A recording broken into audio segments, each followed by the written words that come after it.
ওই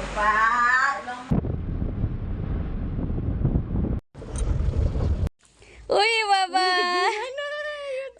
মাম্মা আমরা বাড়ি চলে যাচ্ছি। হ্যালো বন্ধুরা, good morning and welcome back to my channel. তোমরা দেখছো রূপা ব্লগ। আমি রূপা। আমি আশা করছি তোমরা সকলে ভালো আছো। আমিও তোমাদের ভালোবাসায় ভীষণ ভালো আছি। আজকে নতুন আরেকটি ব্লগ নিয়ে আমি চলে এসেছি। হ্যাঁ, আজকের ব্লগটা তোমাদের দুদিনের ব্লগ শেয়ার করব। দেখো, এখানে বাবা এনেছে পাবদা মাছ আর এনেছে ল্যাঠা মাছ। আমি অনেক দিন পর ল্যাঠা মাছ খাবো। আমার কিন্তু ল্যাঠা মাছ খেতে ভালো লাগে, আর পাবদা মাছ খেতে তো সবারই ভালো লাগে। তো স্নান করে নিয়েছি। কি করব, সকাল 10টার মধ্যে জল চলে যায়। স্নান তো আমাকে করে নিতেই হবে। এখানে আমি বলছিলাম এত মাছ আনার কি দরকার ছিল। স্নান করার পরে আমাকে মাছ কাটতে হচ্ছে, তারপরে ভালো করে হাত পা ধুয়ে নেবো। কি করবো আর বলো, স্নান করার পরেই তো বাবা মাছ এনেছে। সকাল 10টার মধ্যে জল চলে যায়, আবার স্নান না করলেও কিন্তু দেরি হয়ে যাবে। বিকেল 3টের পরে আবার জল আসবে। ছোট বাচ্চা আছে যেহেতু, নিজেকে তো সাবধানে থাকতেই হবে। দেখো বন্ধুরা, আমি এখন সাইকেল চালাচ্ছি। সাইকেল চালিয়ে চালিয়ে যাচ্ছি বাজারে, একটু কিছু কেনাকাটি করবো ওর জন্য। তোমরা তো ভিডিওর ইন্ট্রো আর থাম্বনেল দেখে বুঝেই গেছো আমি কিন্তু বাড়ি চলে যাব। আর বাড়ি চলে যাব ওর জন্যই, যেহেতু আমি পিপি হই, মানে আমার মামার ছেলের ঘরে ছেলে হয়েছে, মেয়ে হয়েছে। তো আমি যেহেতু পিপি হই, ওদের সাথে একটু দেখা করতে হবে, ওদেরকে কিন্তু কিছু কিনে দিতে হবে। তো তার জন্য যাচ্ছি বাজারে। আর তোমাদেরকে তো বললামই একটু গ্রামের ভিতরে আমাদের বাড়ি, তাই এইখানে কি টোটোই ভরসা। আর 2 বোন যাব টোটোতে করে। যে আর কি ওকে দেওয়া হয়ে গেছে। তো আমার বড় মামার ছেলের ছেলে হয়েছে, আর আমার মেজো মামার ছেলের মেয়ে হয়েছে।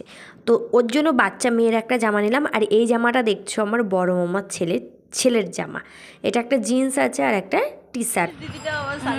দেখো, এখন আমার বোন সাইকেল চালাচ্ছে। আরে আমি সব সময় চালিয়েছি। হ্যাঁ, আমার বাড়ি চালিয়েছে। আমার বোনই বেশি চালিয়েছে, আমি বেশি চালাইনি, কারণ আমি অনেক দিন ধরে সাইকেল চালাই না। ওর জন্য আমার একটু ভয় ভয় লাগছে না ঠিক, কিন্তু আমার যেহেতু একটু প্রবলেম হচ্ছে আর কি, অনেক দিন পর চালাচ্ছি বলে। তো যাই হোক, বোন দেখো দেখতে দেখতে কত বড় হয়ে গেল। সে কত ছোট ছিল সেই বোন আজ কত বড় হয়ে গেছে, আমাকে নিয়ে চালাচ্ছে। যে মানুষ নাকি মায়ের কোলে বসে আমার সাইকেলে করে ঘুরে বেড়াতো, সেই মানে তার সাইকেল এখন আমি ঘুরছি। কত ভাগ্য বলো তো। এখন যাচ্ছি মামা বাড়িতে, কেননা ওই জামা প্যান্টগুলো দিতে যাব আমার দাদার ছেলেকে। তো দেখো, প্রথমে গেলাম বড় মামা বাড়ি, তারপরে গেলাম মেজো মামা বাড়ি। আসলে ভিডিও ক্লিপগুলো নিইনি। দেখো ওরা কি ভাববে, সামান্য একটা বাচ্চার জন্য জামা নিয়ে এসছে, তাও আবার ভিডিও করছে। দেখতে একটা খারাপ লাগে না। অন্য সময় ভিডিও করে দেবো তোমাদের। আর এমনি তো বড় মামা বাড়ির ব্লগ তো আছেই। তো এইখানে দেখো, আমার বোনকে দিয়েছি এই কুর্তিটা। আমার বোনকে দুর্গাপুজোয় জামা দিয়েছিলাম, তবুও দোকানদার কাকু বলছিল তোর বোনকে একটা কিছু দে। তো আমারও একটা খারাপ লাগলো, যেহেতু আমি একটা চুড়িদার নেব ভাবলাম। আমি কিন্তু নিতাম না, এটা কিন্তু 3 পিস। তো আমার এটা না খুব ভাইরাল হয়েছে, তোমরা জানো, সব মেয়েরাই এখন এই চুড়িদারটা পরছে। তো আমি ভাবলাম আমিও একটা নিই। আর এটা uncommon colour, bottle green colour, আমার কিন্তু বেশ ভালো লাগে। তার জন্য কিন্তু আমি এটা প্রথম নিলাম। এরকম জামা প্যান্ট আমার তেমন একটা নেই এই কালারের। তো যাই হোক, আমি কিন্তু ওই জামা প্যান্টটা নিয়ে এসেছি। আর মেয়ের জন্য একটা সোয়েটার কিনেছি। এটা কিন্তু তার পরের দিন। বর কিন্তু চলে এসছে অলরেডি, ওর জন্য কিন্তু সব কিছু কেনাকাটি করতে গিয়েছিলাম। এতদিন ধরে এসছি, একদিনও আমি কোথাও যেতে পারলাম না। ওই একটা দিন যেদিনকে বাজারে গিয়ে সবাইকে সব কিছু কিনে দিয়ে আসলাম। কিন্তু ভাবলাম 108 শিব মন্দির তোমাদের সাথে শেয়ার করব, একটু ঘুরতে যাব। আমার বাবার বাড়ির ওইখানে কিন্তু 108 শিব মন্দির বিখ্যাত, সবাই চেনে। তো যাব ভাবলাম, যেতে পারলাম না। আমার ভাই দেখো মাছ নিয়ে এসছে সকালবেলা, যেহেতু ওর জামাইবাবু আছে না তার জন্য। আমরা তো সকালবেলায় চলে যেতাম। অনলাইনে ক্যাব বুক করেছিলাম, ক্যাবটা আসছিল না, ক্যাব পাওয়া যাচ্ছিল না ঠিক করে। ওর জন্য আমরা সকালবেলা যেতে পারলাম না। আমার বাবা ভাই দুইজনই অনেক অনেক বেশি মাছ কেনে, তাই এত মাছ কে খাবে বলো, আমরা তো একবেলায় খেয়ে চলে যাব। তো যাই হোক, মাছগুলো তাড়াতাড়ি করে আমি ভালো করে ধুয়ে নিচ্ছি, যেহেতু আজকে তাড়াহুড়ো আছে, আমরা বাড়ি চলে যাব। দুপুরে 1টার সময় গাড়ি আসবে বললো। ঠিক আছে, তুমি আমার একটা গাড়ি আমি বুক করেছি, যেটা দুপুর 1টার সময় আসার কথা ছিল। তিনি আমাকে রিকোয়েস্ট করলো যে আমি 2টোর সময় আসবো। ঠিক আছে, আসুন, কোনো অসুবিধা নেই, যেহেতু আমি বাপের বাড়িতে আছি, এমন কোথাও জলে পড়ে নেই যে আমাকে সঙ্গে সঙ্গে বেরোতে হবে এখান থেকে। তো আজকে যেহেতু চলে যাব, ওই যে বিএলওর ফর্ম টম আছে ব্যাপার, তার জন্য চলে যেতে হবে, কিছু করার নেই। তো মাছগুলো যেহেতু অনেকগুলো মাছ ছিল তাই ভালো করে পরিষ্কার করে ধুয়ে নিতে হলো। এগুলো কিন্তু মা রান্না করবে আর আমি কিন্তু সব ধুয়ে পরিষ্কার করে দিলাম। আর ক্যামেরাম্যান তো জানোই আমার বোন কত পরিমাণে ক্যামেরা নড়ায়, তো একটু ম্যানেজ করে ভিডিও করেছি। এতগুলো মাছ দেখো একদিনে খাওয়া সম্ভব না, আর আরেকদিন রাখলেও কিন্তু নষ্ট হয়ে যাবে। কিন্তু কি করবে, সবাই 2-3 পিস করে খেয়ে নিতে হবে। আমার বাবা ভাই এরকমই বাজার করে থাকে, আর বাড়িতে যদি ফ্রিজ থাকতো তাহলে রেখে দেওয়া যেত, কিন্তু এগুলো সবই খেয়ে নিতে হবে।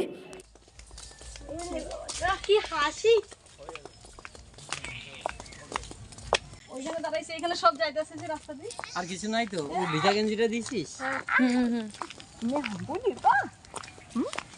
তুমি আমাদের ছেড়ে চলে যাচ্ছ? আজকে যাওয়ার না আজকে মুখি কামা ছিল। ওই যে পিছনে চাচাজি সবই খেয়ে নিতে হবে। তো আমি চলে যাব, মনটা ভীষণই খারাপ, তারপরে দিয়েও তো যেতে হবে বলো। তো আমাদের দুপুর 2-2:30টার মধ্যে আমরা বেরিয়ে গেলাম। আমার মেয়ের মুখে কিন্তু একগাল হাসি ছিল। তো আমার বাবা মা সবারই মনটা খারাপ লাগছিল, যেহেতু ছোট বাচ্চা না, ওকে তো এতদিন ছিল ওর সাথে, তো ভালো লাগছিল না তার জন্য। তারপরেও তো চলে যেতে হবে বলো, মেয়েদের তো এটাই জীবন। কান্নাকাটি করিনি, এখন অনেক মনটা শক্ত হয়ে গেছে। যখন নতুন আমার বিয়ে হয়েছিল তখন কিন্তু আমি খুবই একটা ছোট ছিলাম, আমার পড়াশোনা কমপ্লিট হয়নি, তার আগে আমার বাবা মা আমাকে বিয়ে দিয়ে দিয়েছিল। তখন কিন্তু আমি আরও বেশি কান্না করেছিলাম, আমি জানি না তখন কেন অত বেশি কান্না করেছিলাম। তখন 2.5-3 ঘন্টার রাস্তা পুরোটাই আমি কান্না করে ভাসিয়েছি। আমি বুঝতে পারছিলাম না যে আমার সাথে কী হচ্ছিল, এতটাই ছোট ছিলাম। খুব একটা ছোট বলবো না, গ্রামের দিকে ওটাকে অনেকটাই বড় বলে। 18 বছরের আগে না গো, 18 বছরের পরেই বিয়ে দিয়েছে, মানে 18 বছরও কমপ্লিট, আমার বিয়েও কিন্তু দেওয়া মানে তোড়জোড় শুরু হয়ে গেছে বিয়ের। তো সের জন্য অত একটা ম্যাচুরিটি আসেনি, আর অত একটা বুঝতেও পারিনি, না হলে আমি বিয়ে তো তখন অল্প বয়সে করতামই না। আমি তোমাদেরকে সাজেস্ট করছি একদমই অল্প বয়সে বিয়ে করো না গো, লাইফ কেরিয়ার সব শেষ হয়ে যাবে। বিয়ে একটা সংসারের প্রচুর বড় একটা দায়িত্ব, ওই দায়িত্ব কিন্তু সহজেই নেওয়া সম্ভব না। যারা দায়িত্ববান মেয়ে তারা তো নিতে যেওই না। আমি তো খুবই দায়িত্ববান, আমার সংসার এবং আমার ফ্যামিলির প্রতি আমি খুবই দায়বদ্ধ। আমি কিন্তু পুরো দায়িত্ব পালন করি। এই দায়িত্ব পালনের কথা আরেকটা কথা যদি না বলি তাহলে নিজের প্রতি বড় অন্যায় করা হবে। বাপের বাড়িতেও কিন্তু আমার সমস্ত দায়িত্ব ছিল, যেহেতু বড় সন্তান। আর দেখবে যে সন্তানগুলো একটু কথা শোনে আর একটুখানি শান্ত প্রকৃতির হয়, তারপরে বাবা মা সবাইকে রেসপেক্ট করে, তাদের প্রতি কিন্তু দায়িত্বের বোঝা আরও বেশি করে চেপে আসে। বাপের বাড়িতেও দায়িত্ব পালন করেছি, এখন শ্বশুরবাড়িতে এসেও একটা হাউস ওয়াইফের যে দায়িত্ব থাকে সেগুলো কিন্তু কন্টিনিউয়াসলি পালন। ওদিকে আমার মা বাবা জানো তো ভীষণই কষ্ট পাচ্ছিল, আমার মা তো কান্না করে দিয়েছিল, যেহেতু আমার বাচ্চাকে রেখে থাকতে হবে ওর জন্য। আর আমার বাচ্চা যেহেতু একদমই ছোট, আর ছোটো বাচ্চাদের প্রতি সবারই একটু মায়া বেশি থাকে, দেখবে তোমরা। আর আমার তো ভীষণই ভালো লাগে এইটা ভেবে যে আমি যেখানে যাব আমার মেয়েকে নিয়ে যাব, আমার মেয়েকে রেখে কিন্তু আমার কোথাও যেতে হবে না, সেটা ভেবে কিন্তু আমার ভীষণ ভালো লাগে জানো। তো যাই হোক, এখন তাড়াতাড়ি করে বাড়ি যাই, আর বাড়ি যত তাড়াতাড়ি যেতে পারবো আমার তত তাড়াতাড়ি সুবিধা, কারণ আমার শরীরের কষ্টটা দূর হবে। আমি ট্রেনে যেতে বেশি কমফোর্টেবল ফিল করি আগা থেকে গোড়া। যে রাস্তা আমার ট্রেনে যাওয়া যাবে সে রাস্তা আমি কখনো বাস সিলেক্ট করি না, আমি সবসময় ট্রেনই পছন্দ করি। ট্রেনে যেতে আমার ভীষণ ভালো লাগে, কোনো রকম কষ্ট হয় না। আরও বরং আমি ওই যে মানুষ বলে না লং ড্রাইভে যাব, লং ড্রাইভের মতন কষ্ট মানে আমার জীবনে আর কোথাও নেই। তো আমার বাসে ভীষণ কষ্ট হয়, ট্রেনে আমার সবথেকে ভালো লাগে, ট্রেন জার্নিটা আমার ভীষণ ভালো। তোমাদের কার কোন জার্নিটা বেশি ভালো একটু জানিয়ে যেও তো।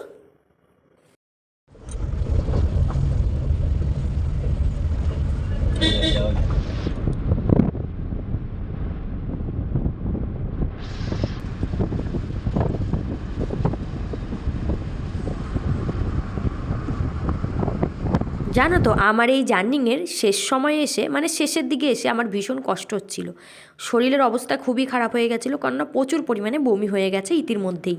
আর শেষের দিকে মেয়ে আমার কোল ছাড়া কিছুতেই থাকবে না, তখন আমার কোলে আসবেই। এত সময় হয়ে গেল ওর মা ওকে কেন কোলে নিচ্ছে না, এটা তো বরাবর হয় না, ওর জন্য ও কোলে এসেই ছাড়বে। কান্নাকাটি করে আমার কোলে আসলো এবং দাঁড়িয়ে বাইরের ভিউ দেখছিল।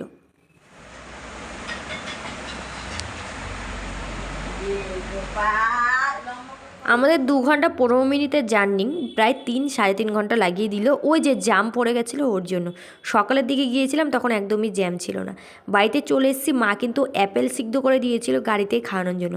আপেলটা খাওয়াতে পারিনি কারণ আমার শরীরের কন্ডিশন খুব খারাপ ছিল, আর আমার বর একদমই খাওয়াতে চায় না, যে আমার মেয়ে খেতে গেলে ভীষণ বায়না করে।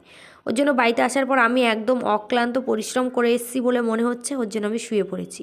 আর আমার ভীষণই খারাপ লাগছিলো, খুবই কষ্ট হচ্ছিলো, ওর জন্য শুয়ে শুয়ে রেস্ট নিচ্ছিলাম, আর বর আমাকে হাসাচ্ছিল, তাই আমি হাসছিলাম। আজকের ব্লগটা কেমন লাগলো জানিও, যদি ভালো লাগে একটা লাইক কমেন্ট শেয়ার করে পাশে থেকো। দেখা হচ্ছে খুব তাড়াতাড়ি নতুন ব্লগের সাথে। টাটা।